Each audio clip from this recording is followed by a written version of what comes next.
Loam.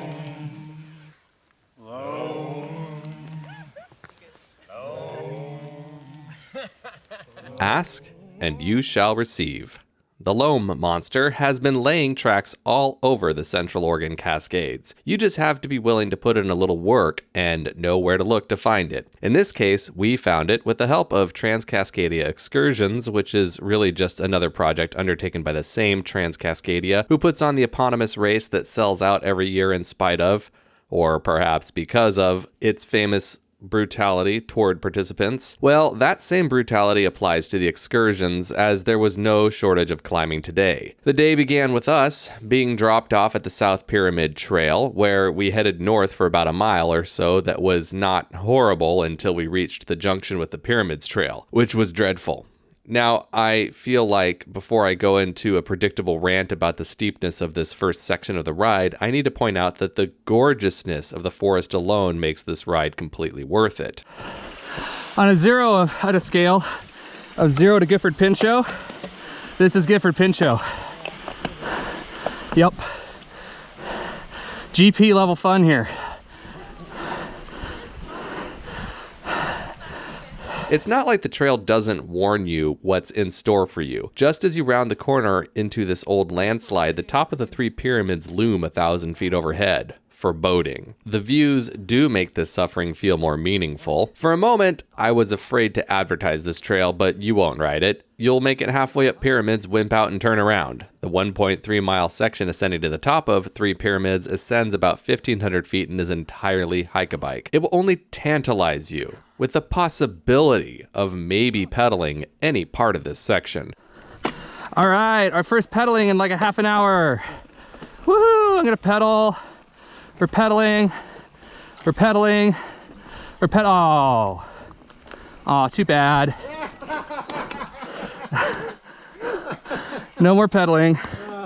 If you have flats, just wear your flats. You'll be more comfortable. There are many sections in here which are the kind of steep where you'll have trouble getting enough traction with your feet to even push the bike up the hill, if not just yourself. But the views, the views are so worth it. So it's worth the pain if you can tolerate it, but you do need to be a very strong rider to do this. I'd suggest against bringing your beginner friends along. While we're here, this is the point at which I mentioned that I am not going to tell you all the turns and routing details on this excursion. If you think you're going to replicate this ride by doing a self-shuttle, you're an idiot. If you're planning on biking any of these trails using a YouTube video as your guide, you deserve whatever calamity befalls you. Just know that these trails are relatively unknown, remote, and Transcascadia not only provided us with shuttles, they provided us with guides. There are some serious wrong turns you could take in here which will ruin your trip. Familiarize yourself with this area before blundering in and causing problems for yourself. Okay,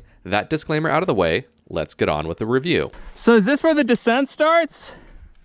No, it's not where the descent starts. There will be a lot of teasing, a lot of almost descents that feel like they should be the real descent on this ride that turn out to not be the descent. For hours, it felt like the descent was never going to happen. In this case, we still needed to climb to the top of the pyramids for this awesome view. Nowhere near Adams either. It's not that I can make that. Jeez. What's the one with the nipple? Washington. Washington, okay. Yeah. Mount Washington. We gotta make a song up for it. No, I don't. You can make a song up for it. So that's Hood, Jefferson, Yep. Three Finger Jack, Washington, Dreisvesteren. What really stands out about the Central Oregon Cascades is their unique, craggy ruggedness. The Old Cascade Crest you're standing on here is so named as it follows the line of the older Cascades, which are also often referred to as the Low Cascades, which are really not much higher than the Appalachians. The line of snowy peaks to the east are from north to south, Mount Hood, Mount Jefferson, Three Fingered Jack, Mount Washington, and Three Sisters. Those newer active volcanoes are part of what's called the High Cascades, which are the younger, higher mountains. Hence the name. After having a snack up here and enjoying the view, the real descent finally begins. If you were expecting a ripping fast flow track where you could pin it all the way to the bottom, you'll be sorely disappointed. But you're not a park rat, and we heard you like switchbacks. Really tight switchbacks. So we got you some switchbacks. There's a fair number of tight switchbacks on this descent. I counted 7, but it seems like a lot more. Fortunately, there is something else on this trail that's in short supply on the more popular and easily accessed trail, and that's loam.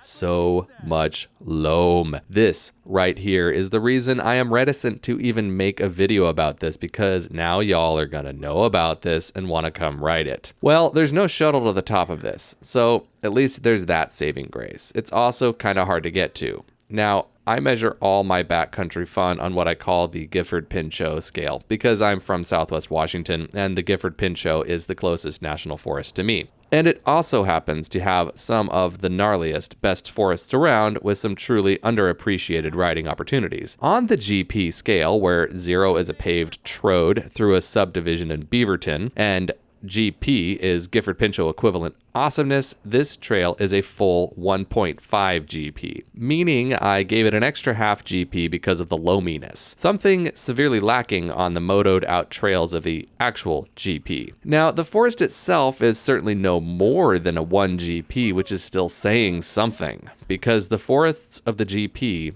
are very hard to match. The only forests that exceed a 1 GP that I've found are on the Olympic Peninsula. But the trail? The trail is a 1.5 GP. The loam on this trail is the kind of soft, squishy loam that makes you think that maybe, just maybe, you've got a flat tire. It's pillowy, it's pillowy, it's slickish, it's just magical. It's loam, okay? Loamy is an adjective with no other adjectives to describe it. This trail's just got it, okay? It's loam. The shape of the trail and the descent itself are, aside from the fine, delectable quality of the trail surface, little to nothing to really write home about, much less a review. It goes down the hill at a nice pace. It's not too steep, so you're not slamming on the brakes the whole time. The turns are tight, so there's a lot of skidding around corners, which displaces that beautiful loam and will lead to brake bumps if the rest of you heathens ever get around to discovering this trail that you're definitely too lazy to climb to the top of. I mean, the nice part is there's over 2,200 feet of descent, totally worth the 1,800 feet of climbing. See? You gained 400 feet from the shuttle. Transcascadia is not here to make things easy on you.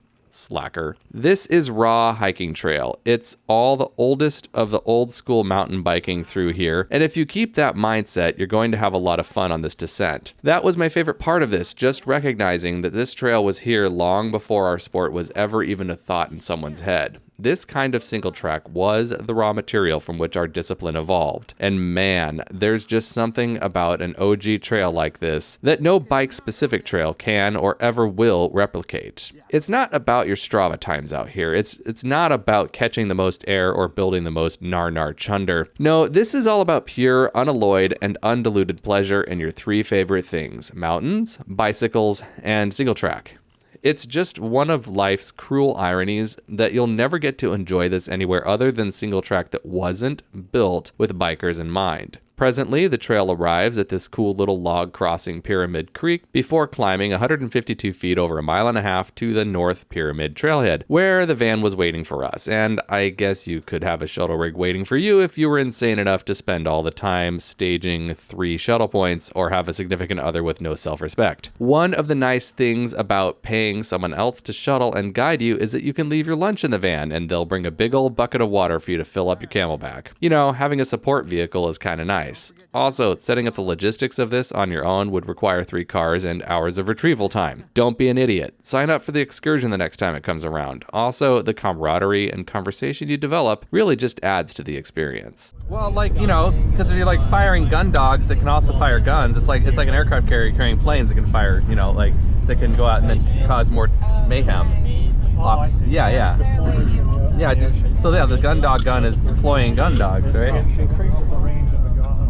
Yeah. Like the dogs with the bees in their mouths. Where they bring shoot bees out here. The next leg of the shuttle experience brought us to the bottom of the Scar Mountain Trail, which climbs to the top of Scar Mountain, which I'm pretty sure harbors some supervillain's lair, because seriously, that's totally the name of a mountain where a supervillain would hide out. I mean, geez, it's obvious. This isn't actually really the bottom of the Scar Mountain Trail. The bottom of the Scar Mountain Trail is located at the end of the North Pyramid Trail where the van just picked us up. So the van just saved us another 1,000 feet of god-awful bike pushing to get to this quarry where there was a group of guys preparing for the Gambler 500 with their old Volvo that was outfitted with a snorkel, because of course, why wouldn't it be outfitted with a snorkel? Duh, because, you know, it's the Pacific Northwest. There's no telling what kind of weird stuff you'll see going on in the woods around here. Anyhow, this leg of the ride still starts at the hike-a-bike. Of course it does. There's always a hike-a-bike. You wouldn't be mountain biking in the Pacific Northwest if you weren't pushing your bike sometimes. This is not to say that there aren't some select sections that make you think that maybe, just maybe, you're almost going downhill soon. Are we DH now? I don't know. Maybe? I mean, geez, it's the second section of the excursion. They wouldn't make you do another 2,000 feet of climbing, would they? I mean, yeah, they would. But 500 feet of that climbing is at the end. More on that later. Anyway, after that first mile of hike-a-bike and occasional DH sections just to mess with you, the trail comes out to this awesome view from the top of Scar Mountain, which was totally supposed to be our lunch break, but, you know, there were thunderstorms. So, of course, we kept going. For the next 2 miles, the trail kept screwing with us, kind of descending and kind of climbing. And then finally, the descent begins. And by descent, I mean kind of flattish, mostly downhill, but some pedaling through what is arguably some very, very interesting forest. There's some cool stuff in here. Just consider the next 3.6 miles a nice, refreshing little teaser. Inexplicably, this is also the section in which one member of our group lost his derailleur, because derailleurs never snap off anywhere that makes any damn sense. It's always in the most inexplicable places for the most inexplicable reasons. Derailleurs. Well, anyway, at about mile 4.5, the trail enters out onto this clearing that makes a great place to both take a break and wait for the poor guy whose derailleur broke. It's also just a great place for escapades. From this clearing, there are more awesome views of awesome Central Oregon mountains. There's also another 1.5 miles of climby, flattish sections with some punchy climbs snuck in for good measure. The flattish, climby stuff will continue until the trail arrives at this intersection with Swamp Creek, and I'm not even going to tell you which direction we went because I want you to at least go through the effort of extrapolating from a good map before you go blundering out into the woods to mess this up. From here, the trail proceeds down the ridgeline in a kind of gradual downhill for the next 5 miles as the trail loses 2,200 feet of elevation. This right here makes the entire rest of the ordeal worth it. The trail is the perfect pitch for a biker to really dig in and save the loamy surface. So loamy. Also, the pitch continues for long enough and with enough variation that my calves actually got tired from standing on the pedals. Like, this is such a long downhill section. It's legitimately tiring. The other important detail to pay attention to here is how varied the forest is through this area. Over 5 miles, it seems like there's never a similar type of forest for more than a quarter to half a mile. Going at downhill mountain biker speed, these woods change dramatically every minute or so, and it's something I feel like is more noticeable on a bike since you're so intimately close to the woods yet moving fast enough to register the change. We regrouped at this fallen tree that you should pay close attention to if you end up in this part of the woods ever, assuming you can find this, because just look at the sheer length of the thing. It's so tall. This forest is otherworldly. Definitely a GP 1.0 forest. But the trail through this section easily qualifies as a GP 1.7. After the tree stopover, the trail descends through some second growth forest before opening up onto this old road grade. Now, normally I don't really care for road grades because I'm here for the single track, but this road is growing over and has developed a nice patina of moss over its surface. Also, if there's anywhere you're going to go down hard, it'll be here because you're more likely to misjudge speed when you think it's easy. Anyhow, this section is super fun and a total scream, but you need to watch out for that last turn because it could get you. Everyone was caught a little bit off guard by that last little section. At the end of the old road, the trail drops back into the woods for a short distance before arriving at this river crossing over Pyramid Creek. Some people managed to keep their feet dry on the crossing. I was not one of those people. There is a pretty neat campsite on the other side of the creek, though. Someone else trashed the place. Some members of our party hauled their garbage out for them. Don't. Cleaning up the woods.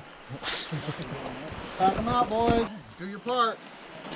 After hanging out at the campsite, which is definitely a necessity considering the level of exertion required to arrive at this place, it's a fairly steady climb of about 350 vertical feet over 2.3 miles to another trail intersection. This climb really isn't too bad, but after already having done over 4,000 feet of climbing, we could be faulted for being somewhat exhausted. Don't look down on this section of trail though, there are some crazy exposures through this area. This is definitely a narrow bench. Upon our arrival at this trail intersection, which I also expect you to extrapolate which direction we turned rather than learn it from this video, we sort of just hung out. We were tired. Apparently there is a swimming hole a little ways down the trail, but it was pretty cold for late June, so we did not indulge. There was also another 650 feet of climbing to go, over 1.5 miles, with lots more hike-a-bike. So much more hike-a-bike with tight switchbacks, just, you know, because it's fun. Who doesn't love pushing their bike? We wouldn't have gotten our money's worth if we weren't pushing our bikes. So when you've been in the woods for this long, things kind of get funny.